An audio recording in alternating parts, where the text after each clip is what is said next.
Good afternoon, everybody. Welcome to the webinar. My name is Kiana Danial. We are going to have a webinar today about USD risk management tactics in the coming year. Welcome, everyone. Welcome, Barris, Chris, Manjurul, Melissa, Pelissa, Raphael, Ryan, Robert, Thoko, Warren. All right, everyone. Hi, Chris. So it looks like you can hear me because I can already get your comments on the chat box. So we're gonna wait like just a minute for more people to arrive, but we're going to start our webinar well in about a minute. As I said, today we're going to talk about US dollar risk management. We're going to first talk about the fundamentals, what's going on in the US, and we're going to take a look at the technicals, and we're going to at the end we're gonna hopefully develop a strategy that is suitable for your risk tolerance, and we'll take it from there. All right.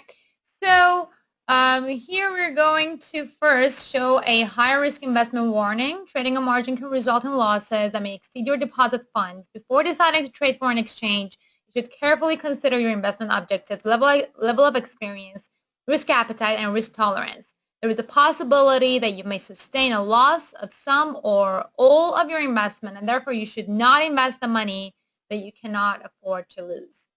All right, so it all comes down to risk management. You should be aware of all the risks associated with foreign exchange trading and seek advice from an independent financial advisor if you have any doubts, or you can take our wealth management course on Investiva and learn more about it. All right, so I can see more people are joining us. Welcome, Alex, Ortiz, RT London, Warren. All right, so in today's agenda, we're going to first talk a little bit about U.S. politics without hopefully getting political. If you have any political concerns or questions, definitely feel free to write it down in the chat box, and I'll try to take a look at the chat box periodically and answer your questions as well. And we're going to take a quick look on the U.S. economy. We're going to talk about how the politics and the economy are, which one is becoming more important. And then we're going to do technical analysis, and then we're going to do risk management, trading strategies, and Q&A. So the Q&A will be open throughout the webinar regardless. All right. And I'm your host, Kiana Danial. I'm the CEO of Investiva.com. This is how I look like.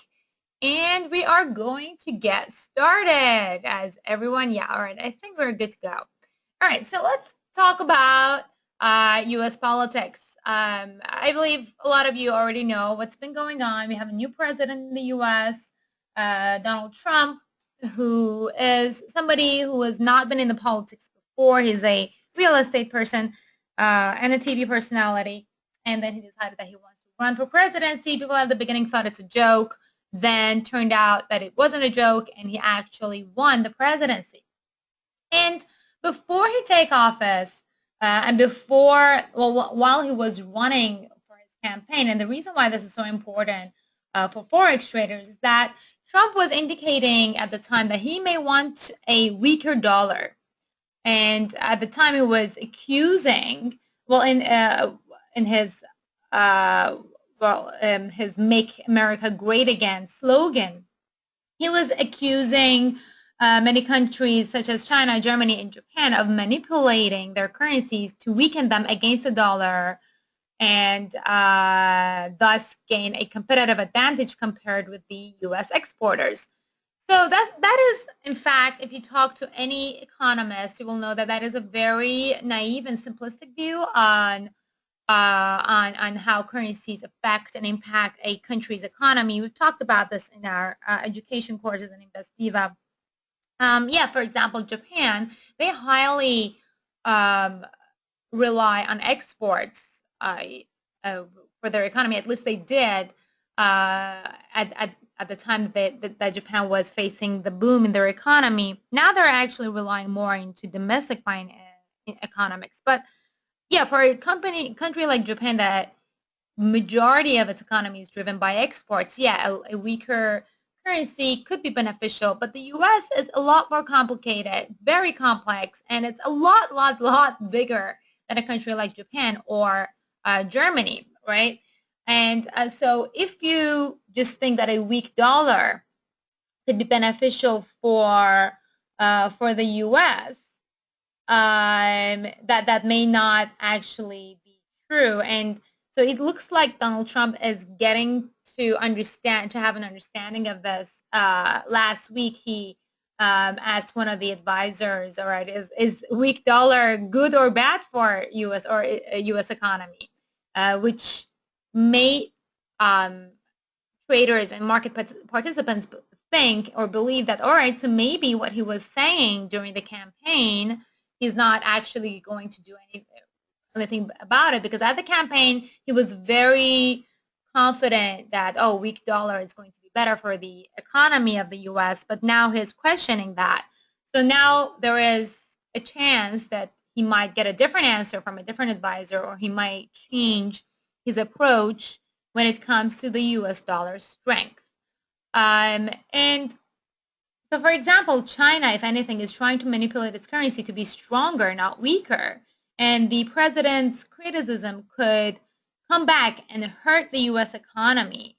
And Germany does not even have its own currency, the euro. That's what they use because it shares it with 18 other states. So at the time of Trump's campaign, he wasn't paying attention to these, right?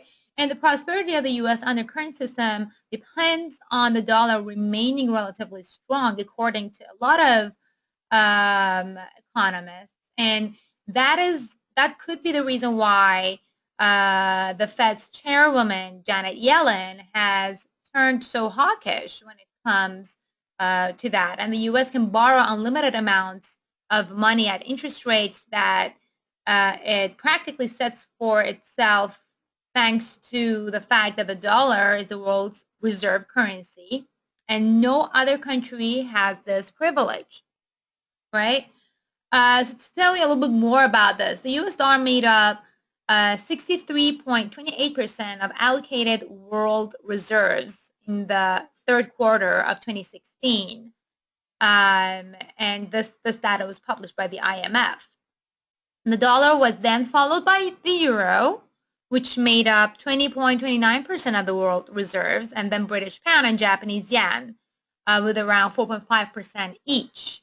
So of course, this gives the U.S. a huge competitive advantage, and it has been something that other major economies have tried to challenge in the past, but with weak results. China, whose currency is yuan, or was introduced among those making up the IMF special drawing rights basket in 2015, and has been relatively outspoken on the issue. And so China has their own issues. And there is, again, so the reason why we're talking a lot about policies and Trump is because Trump has signaled going into a trade war with China, which could, again, impact a lot of forex traders and the U.S. dollar, and therefore the U.S. economy. So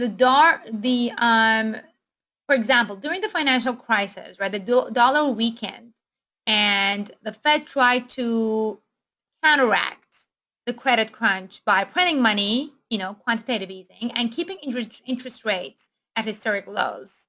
It gradually has come back, but market participants no longer are used to seeing a super duper strong dollar. And in February's funds manager survey by Bank of America's Merrill Lynch, the percentage of asset managers who believe the dollar is overvalued now is the highest since September 2006.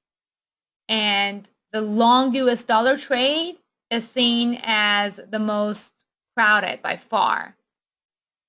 So for the dollar to remain the global reserve currency and allow cheap borrowing to finance all that spending on infrastructure, President Trump will need to accept that the U.S. must run a trade deficit with the rest of the world.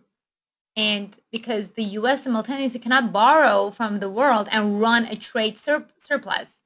And it looks like the strong dollar trade could become even more crowded for a while for that reason. But then again, there is a lot of uncertainty as to, so these are the facts and these are what economists are talking about.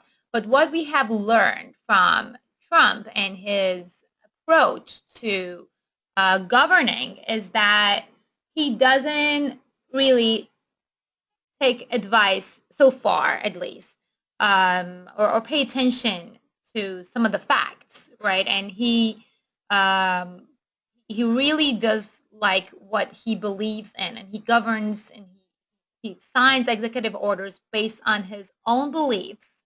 And the people who are around him, for example, is Stephen Bannon, who is the head of Breitbart, which is, well, kind of, you can say, if fake newspaper, and he really has a lot of interest in getting into a war in the Middle East, which can again impact the U.S. dollar and the U.S. economy in the long run, in a different point of view. So these are a lot. There are a lot, as you can see. I'm just going around. There's so many questions when it comes to politics, and the reason why I'm talking about politics, we normally, if you had been listening to my webinars for the past 5 years, I've never talked about politics as much as I do right now when it comes to forex trading. But unfortunately, or fortunately, recently we have been seeing that politics is upstaging monetary policy and central bank comments. And it is not only the U.S. actually, even we can see that in the EU. So, for example, the EU referendum was upstaging the ECB or their rate decisions, right? And now we can see that a Trump tweet can have more impact on the stock market or on the forex market than Janet Yellen speaking or testifying. So for that reason, we really now need to add politics to our fundamental analysis when it comes to, well, doing analysis and developing a strategy. And one thing that is clear is that things are incredibly uncertain. We don't have a clear idea of what is going on. But so that being said, and the uncertainty, by the way, the uncertainty is one of the main reasons why we're seeing such high volatility, which could be a good and a bad thing. When it comes to forex, we do want somewhat, some degree, we do want some volatility, because volatility is what help us make profit. But at the same time, the uncertainty can also impact it in a negative way. So monetary policy has taken a backseat against politics so far, but it doesn't mean that major central banks won't go back under the spotlight. So with that, let's take a look at the U.S. economy, the overview. And well, Janet Yellen, right, like 2 hours ago, she started her testimony. I'm refreshing to see what her new testimony had to say. But so yesterday, she had another testimony, and she basically signaled that we could see an interest rate hike in March, or soon. I mean, basically sooner rather than later. Because 2 weeks ago, if you have been following our updates, 2 weeks ago, because of the jobs report and the data that we received from the U.S., a lot of, like, majority of analysts basically put the March rate hike off the table. But from what Janet Yellen, which I said the reason why she's being so hawkish is kind of counteract what President Trump has been saying. And so with that, she has been signaling that we could see a rate hike. She did acknowledge that the economy is weak, but said that the Fed policies have been a help, not the other way around. And So I'm going to actually quote exactly what she said yesterday, is that the economy has recovered more quickly, for example, than European Union economies have in the aftermath of crisis. And she said that the Federal Reserve has put in place highly accommodative monetary policies meant to spur spending in the economy and restore low unemployment, or to achieve the goal of maximizing employment and price stability as assigned to us, Fed, by the Congress. And she said that she believes that we're coming very close to achieving those objectives, and monetary policy remains accommodative. All right. So here you can see that. So for example, Donald Trump, I think last week was, well, he basically says what we get in the jobs data are fake, and the unemployment rate is much higher than what the Fed puts out. And you can see that here there's kind of a battle going between Janet Yellen and Trump. And Trump has signaled in the past that he may remove Janet Yellen. So right now we have Janet Yellen being hawkish. Well, she says the overall growth remains weak, with the economy failing to break 3% for any single year during the recovery. But she also is saying that we could see more rate hikes. So it is a little bit. I'm actually looking at what she said right today. She actually just came out and said economic growth has been quite disappointing. All right, so that's what she's saying about the growth. But then again, she says the economy is recovering from a very severe crisis. All right. So here we have a little bit of mixed signals, and that could be the reason why we saw a little bit of, well, we saw the peak in the U.S. dollar this morning during the New York session. The dollar kind of went back down, and that this could be the reason why, because she kind of backed away from what she said yesterday. So let's also take a look here at the economic calendar and what the U.S. economy has been putting out in the past month, shall we? All right. So we're gonna go here to the economic calendar. I'm gonna look only at the U.S., right? And I'm gonna set the date from, let's say, last month, January 16th, and we're gonna see what has happened now and what we have coming up in the next 2 weeks. All right. Okay, so this is what we get. So just taking a quick look. In January, we had building permits. Okay, so the jobs claims have been going up and down, right? The PMI inflation, right? So this was better than expected. GDP, so this is what Janet Yellen also said today, the GDP and the growth on a quarterly basis dropped, right? Dropped massively from last quarter, 3.5% to 1.9%, and it was worse than I expected. So this is end of January. And then we're gonna scroll even lower, see what's going on with the PMIs. The PMI is actually just the only one that is continuously growing. However, the unemployment rate, so this is what hit us beginning of February. And this is what this 4.8% is, and especially the average hourly earnings and the wages was what made market participants believe that a rate hike in March is not going to be possible.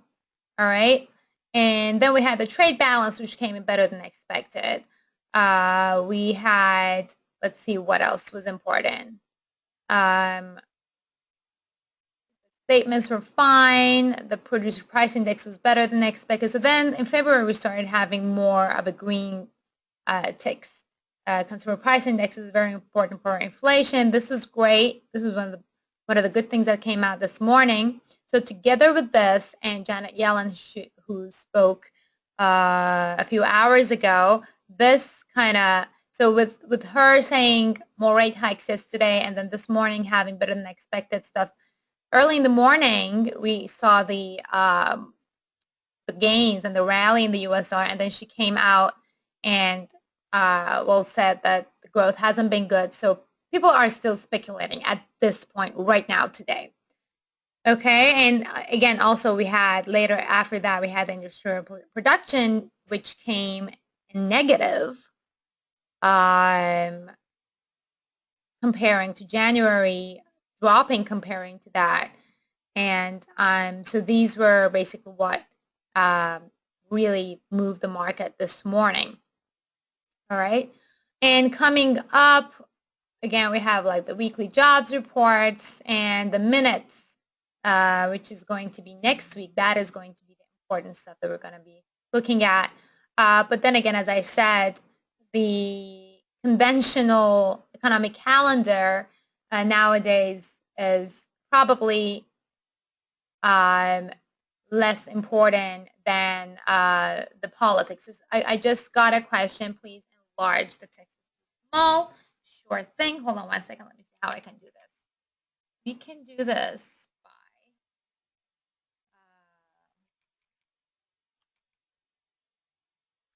pretty hard to do that.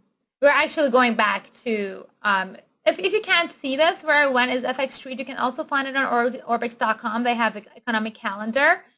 You can just bring it up and do the filtering the same way I did right here. Try and enlarge. There you go. All right, better? Okay, so we enlarge. And I was basically just looking at the data that we had from the US this morning, which are these. All right, so we had better than expected, and then Janet Yellen spoke, and bam, we're down. And we're still looking to see more stuff, again, as I said, with Trump. So there is impeachment talks going on because of Trump's connection to Russia. And we just saw one of Trump's advisors, Flynn, who resigned yesterday. So there is a lot going on in the U.S. That could outpace, now perform the economic data. So you definitely want to, even if you don't like politics, if you want to trade the US dollar, you have to have some basic understanding of what is going on in the US. Okay?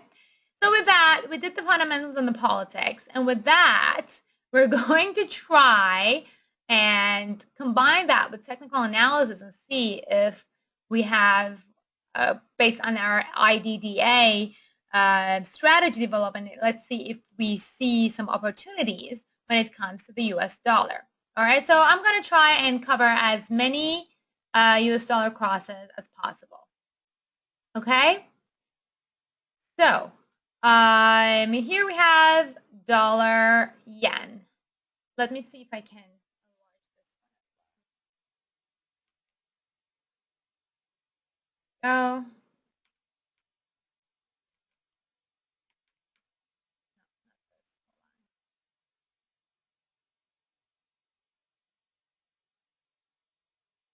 Also want to enlarge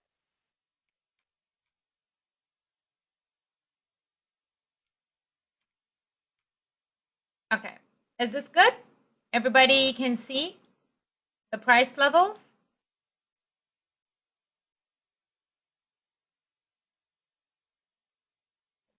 We're getting yes. All right. So let's start with dollar yen. This is the daily chart. We have, maybe I should start from scratch, huh? There's a lot going on here. So basically what I have done, I'm going to remove a bunch of these so that you don't get overwhelmed. And we're going to start from scratch so you can see what I really have been doing. All right, I'm also going to remove the Fibonacci. So right here we have dollar yen daily chart. I'm going to start with the monthly chart actually. Okay, all I've added so far is the Ichimoku cloud, which is our favorite indicator. What has been going on with dollar yen in the past 20 years? It's that it's been just cycling. So from a grand scheme, like things are not super unnatural. Super unnatural was back when Japan was having its economic boom in 1998, where dollar yen was priced at 145. We haven't had that for, well, ever after that. And the highest dollar yen got after 2002. So basically, this 125 level has been the highest that dollar yen has gotten. And since then, we've seen some dips. This is the reason why we saw this one is the recession that we saw in 2008, and the dollar continued to weaken versus the Japanese yen. The Japanese yen continued getting stronger and stronger. Then we had the recovery beginning. Recovery began and continued in 2013, and we got back to our resistance of 124, which looks to be where dollar yen is going to settle at. So this is our median resistance when it comes to dollar yen. Our median support when it comes to dollar yen is around this level. So the pair had tested this. This was a dip of the market back in 1999. Then again, back in 2005, it kind of tried to form a double bottom, but it wasn't able to because this resistance was too strong. In 2008, it broke below this level, and then therefore we saw all the drops back to new lows, right? And then at its rally back up in 2014, this level acted again as a support, right? And it was kind of resistance slash support, so we call this support turned into resistance, and it kind of consolidated for a while, for around, well, 2013, from November 2013 until July 2014, around 8 months, 9 months, it consolidated around this level, and then it finally broke above, rallied up, we had consolidation, wasn't able to break above this resistance once again, dropped again to our support. So as you can see, basically, I mean, if you take away the craziness when dollar yen goes really, really low, goes really, really high, it's safe to say that dollar yen basically likes to be around between 101 or 100 and 124-ish, right? So this is the zone that dollar yen it's its comfort zone, right? So if you're a very long-term trader, I mean, you can be in a bullish position or a bearish position in either direction. As long as you're within this range in the next couple of years, you're probably going to make money, because it's very likely that the pair, from a very, very first of all, technical point of view and a very long time frame, it is very likely that we could see another bounce back to 123, another dip back to 101. So I personally am bullish and have been adding to my bullish positions in the past year, right? And I'm just going to remain in my bullish position until I get back to 123, all right? So that is my risk management, basically, when it comes to dollar yen, is that times are incredibly uncertain, and we really don't know what's going to happen in terms of politics. Shinzo Abe, Prime Minister of Japan, just met Donald Trump this week, and then there was a lot of controversy going around that. Then North Korea fired a missile. So we have a lot going on when it comes to international affairs.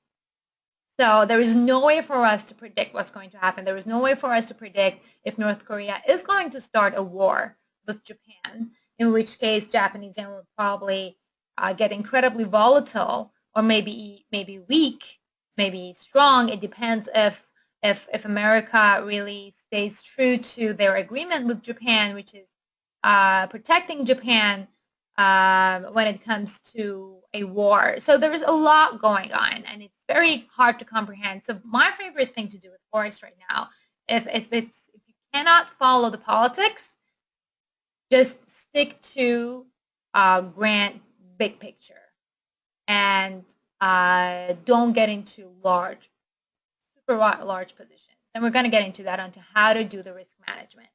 So now going back to the daily chart, right? The daily chart, we're inside the Ichimoku cloud, and we are basically this is kind of indecisive. So inside the Ichimoku cloud, it kind of looks like the resistance is around 115, right? And the support is around 112. And so that is what yesterday in our investing group and Investiva on our Facebook group, I sent out that signal to go bullish on dollar yen. The reason why for that was this signal that we got, a break above the Ichimoku cloud on the 4-hour chart, but we remained targeted a little bit below the resistance, which is around below that, and that was great. But then now we're seeing in this 4-hour, and based on what Janet Yellen said, now we have a bearish engulfing, right? So from a short-term point of view, let's actually go back. Let's confirm our long-term levels and then go to the short-term. All right, for those of you who want to just are impatient, don't want to be in a trade for a year or more, we're gonna try and develop a shorter-term strategy and tell you how you can manage your risk with that. All right, so this is a 23% Fibonacci level. And then we have this level. I would actually say that this is a little bit off. I would go from here to there. We bring this up a little bit. Right?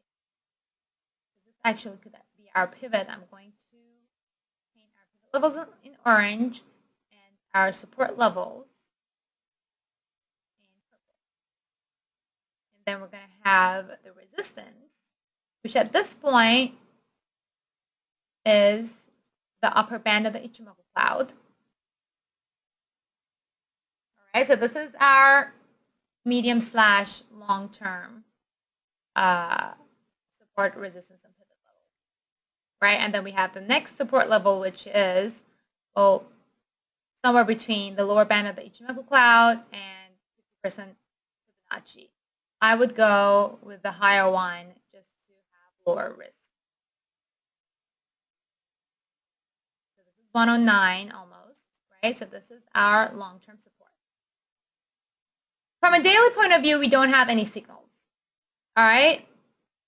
That's why we went to 4-hour chart yesterday.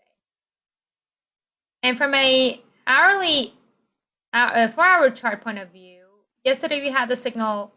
It happened. It was good. Now we have a bearish engulfing, which is giving us mixed signals. What could happen here is that we could see the pair moving back towards the Ichimoku cloud. And let's see, yeah.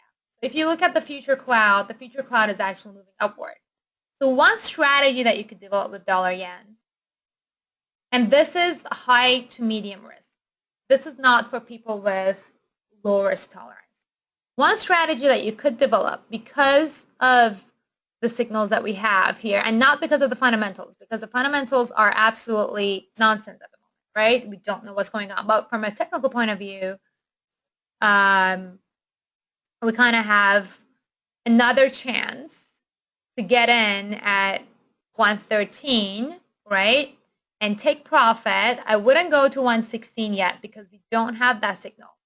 So we could take profit one more time at previous support right here that could have turned into resistance. So these are the levels. I would go somewhere right in between. You don't want to go to the exact support or resistance level because everybody else, all other traders are seeing it, and you could just get kicked out of it because everybody's trading that exact level. So you want to go somewhere in between, a non-round number, right? So that's what we're going to do. So we could get in one more time as a bullish strategy, right? We could get in at 113.53 and take profit. Lower risk would be taking profit at 114.24, and higher risk would be taking profit at 114.5. Your stop loss for this would obviously be well, either the lower band of the Ichimoku cloud. I would go a little bit below that now to do the risk management for that, and that would be 112.84 if you want to write that down. And a higher risk stop loss would be 111.57, which was our long-term support. All right, so this is one strategy at the moment. We don't have anything right now at this moment, but we could expect the pair to go down here after this bearish engulfing, right? Like in the next 4 hours, because right now it's retracing. You see, it's not, so the bearish engulfing could very well change and like go back up. Right now is the volatility. Right now is what's happening after the speculations, after the economic data has come out, and we cannot really rely on what is going on. So one of our bets is to just, or another thing that you can do is to do the opposite. After this bearish engulfing, right, there could be a retracement or a correction back to 114.50. Right, so our second strategy when it comes to dollar yen, so now with the second strategy, I'm going to change this again so that the odds are in our favor. I'm not going to go as high. Our second strategy is a bearish position, right? So you would get into a bearish position at dollar yen, get in at 114.50 and get out at 113.50, right? So this is our alternative. But this is very high risk because we literally do not have any concrete indications for that. All right. So that is basically up to you. The bullish strategy would give the market a little bit of time to find out, to figure out what's going on. It's Wednesday right now. We still have 2 more business days for the market to digest what Janet Yellen said and pick a direction. So that would be lower risk. Higher risk is that get in at 114.50 and get out at 113.53. All right, so that was your 2 options when it comes to dollar yen. Next, we're going to take a look at euro dollar.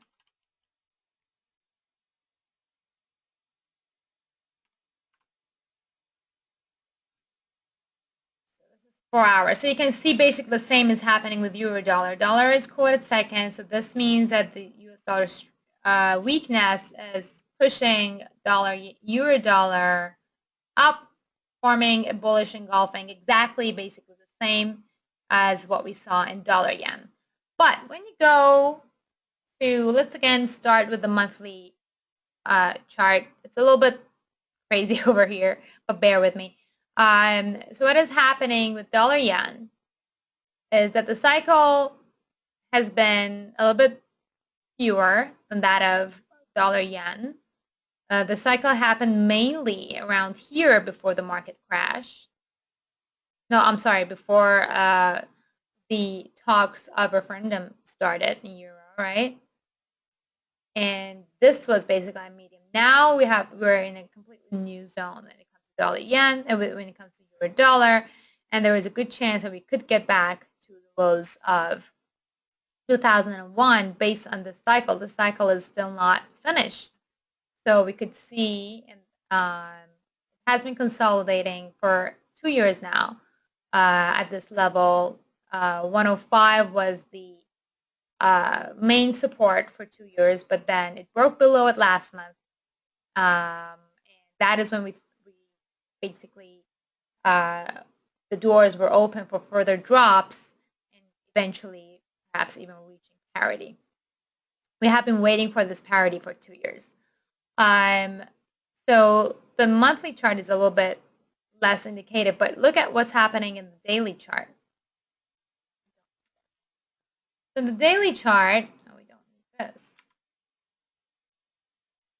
In the daily chart, so as I said, so 105-ish was our key support level for quite a while. And 115, between like the level between 115 and 114, was our key resistance. And the pair was basically just bouncing up and down, up and down, up and down for quite a while until in December it broke below it when we touched well, 15-year low of 103, even more than that, of 103. Then the pair went back up to refresh, right? And now it's coming back again.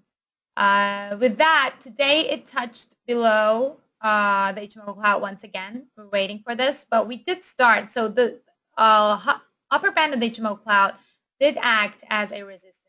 And this is when, well, in our investing group, Investivo, we signaled, again, more bearish. So I started getting into bearish positions once again.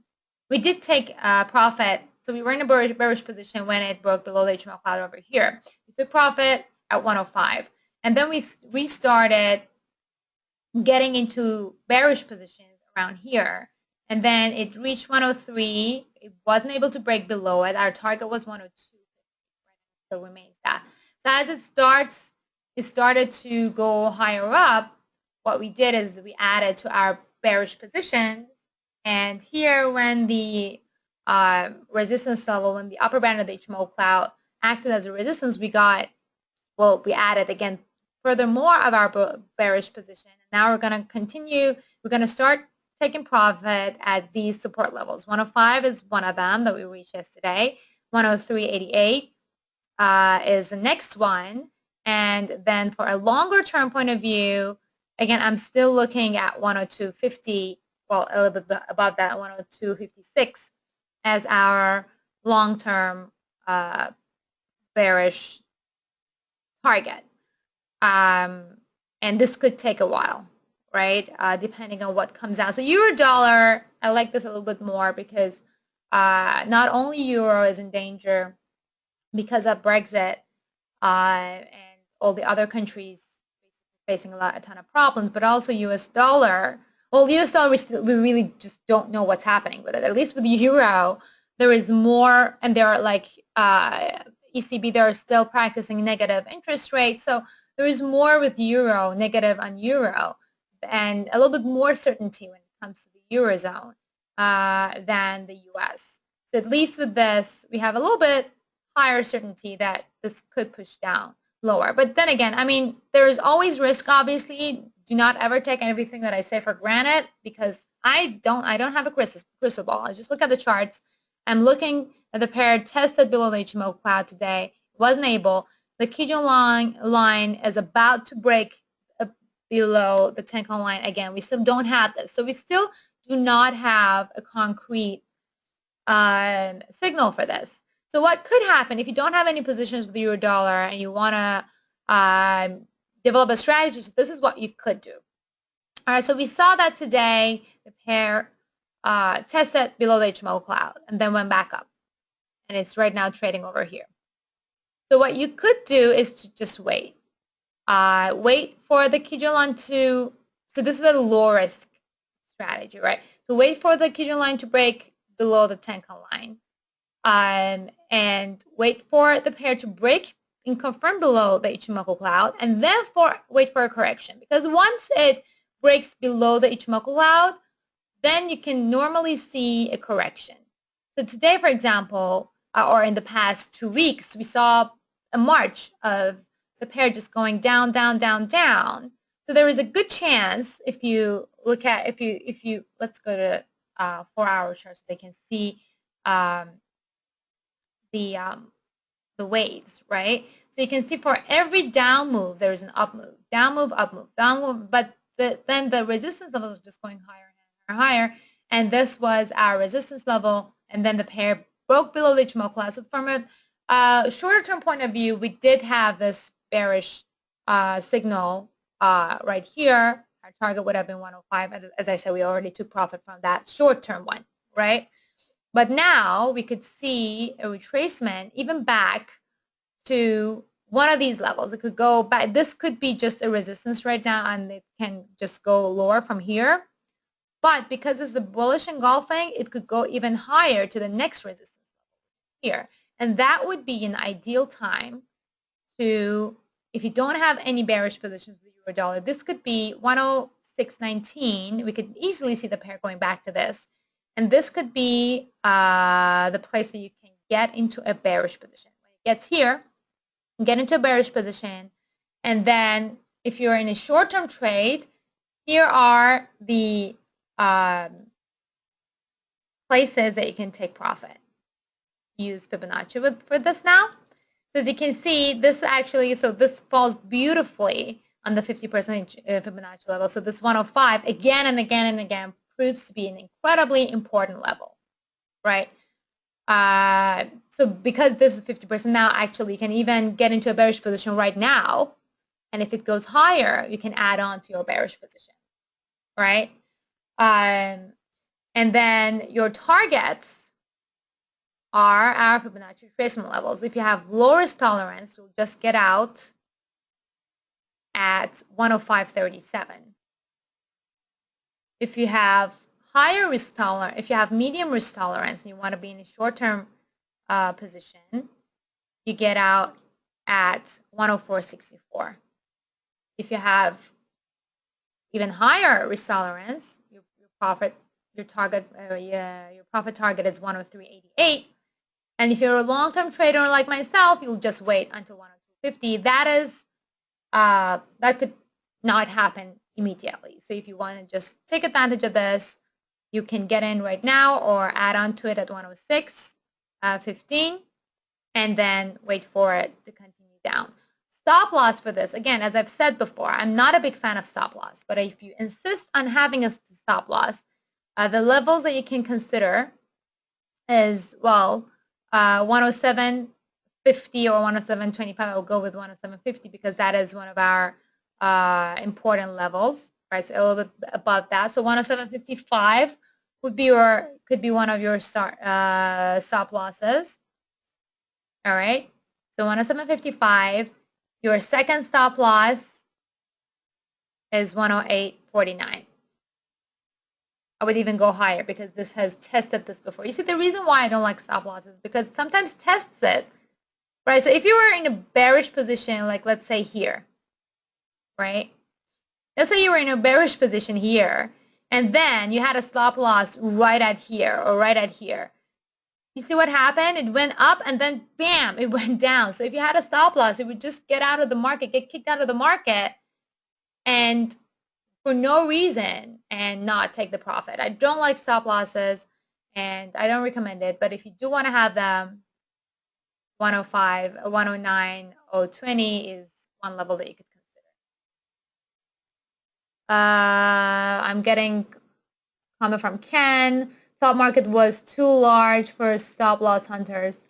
No, that's not truth. I mean, if you think that forex market is too big to get manipulated, that is absolutely nothing to do with for retail traders. You see what happened with FXCM, right? It's because retail traders are not really in the massive $5 trillion market. You have the brokers. So it's a little bit different. And when you have a stop loss, when you lose money, the broker makes money. So that's what happens. So with that was dollar yen. I'm sorry, this is euro dollar. Let's go and check dollar CAD, shall we? So we got dollar CAD. Let's go back to monthly chart and see why I have this channel going on here. All right. So dollar CAD, looking at the monthly, lowest it got was 0.94 twice. Wasn't able to break below that. 2010 started a rally, touched down here, which is a previous support, and then dropped again. Now it's trying to get back where it was before. So when it comes to dollar CAD, we not only have US dollar, but we have Canadian dollar, obviously. And the stronger Canadian dollar gets, the lower dollar CAD will go. And I don't think there is a way for Canada to become the next superpower anyway for that at all. But because of all the oil and the demand, so this is not about Canadian dollar, so I'm not going to talk much about this. But with the oil prices going up, Canadian dollar can also strengthen. That was one of the main reasons why we saw this drop dollar CAD in January, right? And it was a massive bearish engulfing. It broke below our channel over here, right? And now it's kind of retracing back up. So from a monthly point of view, well, our resistance and support are very obvious, right? So this level, which is the neckline at this double bottom, right? Our main level is 130. See how many times it has acted as a support. It acted as a support in 2015. It acted, pair basically consolidated around this level for a while in 2016. Drop back, wasn't able to break below it so far. Hasn't been able to break below it in February. So this is acting as a massive support right over here. I'm going to get rid of this, right? So we're going to keep an eye on 130, obviously, and then move to the daily chart. So the daily chart, we had a break below the Ichimoku cloud. We had 2 confirmations on that. And now the pair is testing 130, right? So here we're a little bit, because before the pair was kind of, it dropped massively, then it started a gradual up move. This was our channel, right? So if I want to redraw the channel, this is how it will look like if we connect the higher highs with, yeah, the channel is broken. See, the channel is broken. So that is a bearish signal. And personally, I am in a bullish position when it comes to dollar CAD. So I want it to go higher, but we have a bunch of bearish signals when it comes to dollar CAD. And so with that, what could we do? If you already are in a bullish position, so that, again, so that depends on your risk tolerance. I made a mistake back in 2016 into bearish position, bullish position here, and then eventually as it dropped, I added onto my position. So I really need this to go back all the way to 146. So when I have been sending out my signals, like for people who joined me later on, we took profit. If you had taken profit at 136, you're already out. But unfortunately, that is not the case for me. I need the pair to go all the way to 146. And I'm just going to wait for that. But if you're a shorter term trader, what's going to happen, or what you could do, we have a bunch of bearish signals over here, right? So we have the break below the Ichimoku cloud, Kijun line below Tenkan line, break below the channel, right? But here we have a very strong support. So what can we do? What we can do is, again, so now we don't have any signals, as you can see, like awesome signals in a longer term point of view. But what we could do, and you can see on the 4-hour chart, the Ichimoku cloud is kind of flattening. So what we could do is doing a short-term trade. And because we have mainly bearish signals when it comes to this, what we could do is this. We could take the upper band of the Ichimoku cloud as a pivot level, right?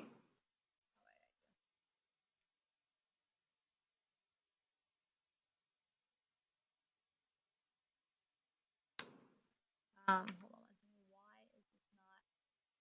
is this not horizontal 1? Sorry. So this could be our pivot level, right? From a short-term point of view. And today it actually already reached it there, right? So, and it's now going back down. So there are different scenarios that can happen.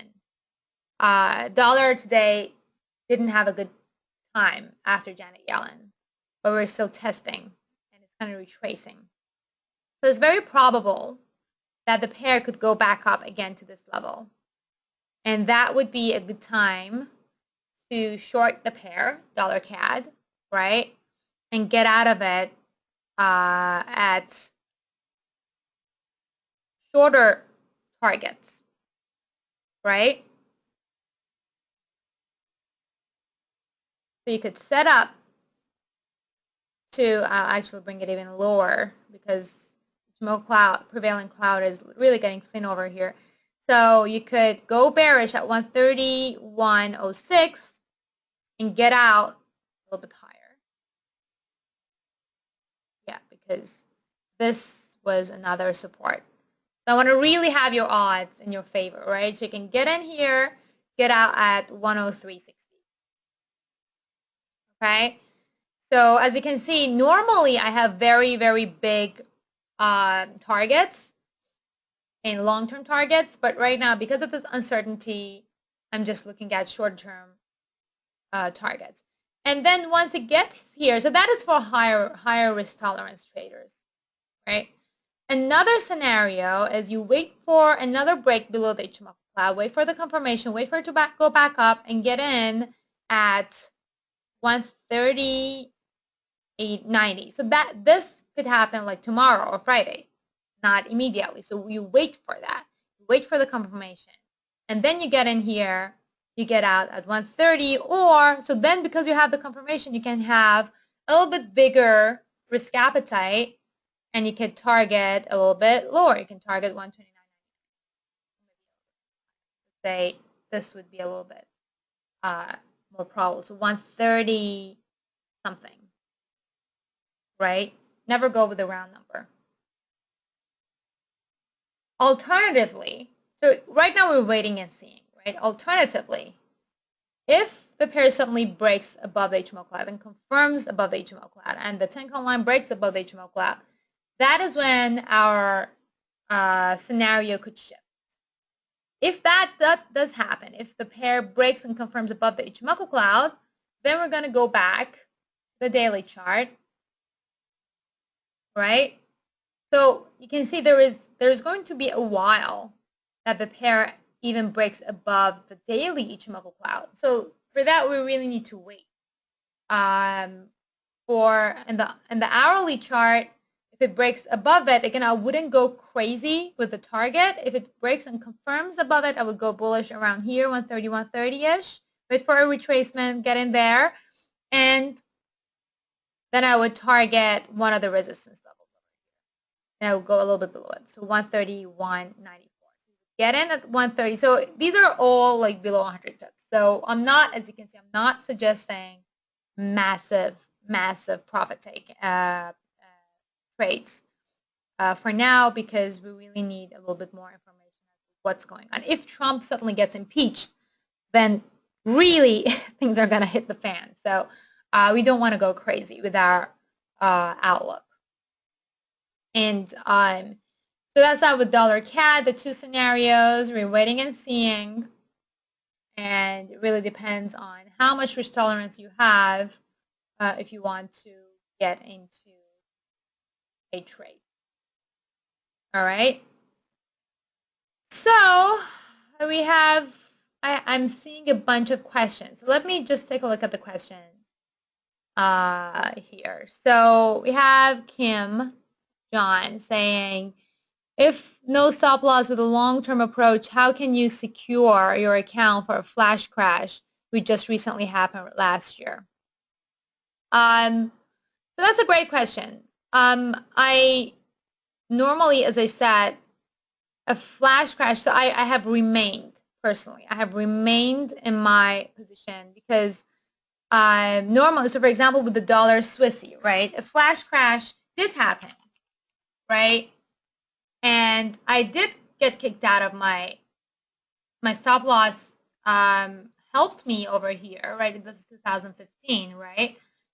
And I did get kicked out. My stop loss did prevent me from losing a ton of money during that flash crash. But guess what happened? Immediately after, normally after a flash crash, the market corrects itself. And that is what we call a premature stop loss, or getting kicked out prematurely, because flash crashes don't sustain. The market always corrects itself. And the way that you really can secure yourself and protect yourself when it comes to forex trading is not stop loss, but is the amount of leverage and your margin. Yes, if I didn't have enough margin in my account, right? Or my account, so I was a high on leverage, I didn't have enough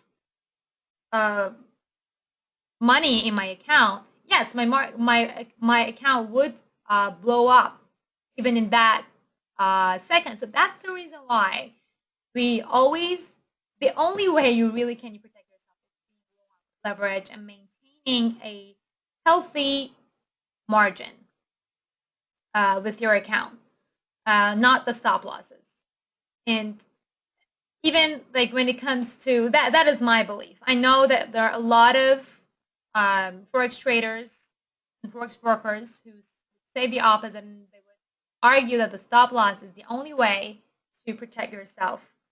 But and I used to use stop losses, but more often than not, my stop losses would just kick in prematurely, and then the market, once I was out, the market would go in my direction, and I would end up losing money over and over and over again. Right?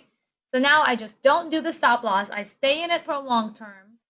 I look at the big picture, and I basically trade forex the same way I trade stocks. And with the stock market, you never see people talking about stop losses, right? It's because you want to look at the big picture. Does Warren Buffett ever use stop losses? No. So there is no reason as to why. The only reason stop losses became relevant in forex trading was because of the high leverage. You can never have such high leverage in any other market than forex, and that is the reason why stop losses became relevant. And I don't believe 95% of traders lose money, so there should be a reason for that. All right. So before maintain healthy. All right. So that was the question. Market always corrects itself. Yes. Okay. So we are running a little bit off. Go back to here. So yeah, that was it basically. So if you have any questions, definitely go ahead and shoot it out to orbix.com. They have an information center. And I believe that you can see the recording of this later on. And I will try to, I'll try to get a hand on that as well. You're welcome. All right, I'm getting Chris, everybody saying, thanks, Kiana, you're the best. Thank you, you're the best. All right, so yes, invest responsibly. Don't panic when Trump tweets. And hopefully I'll see you in the next webinar. Or if you're a member of Investive, I'll see you in our investing group. All right, have a nice day, big people.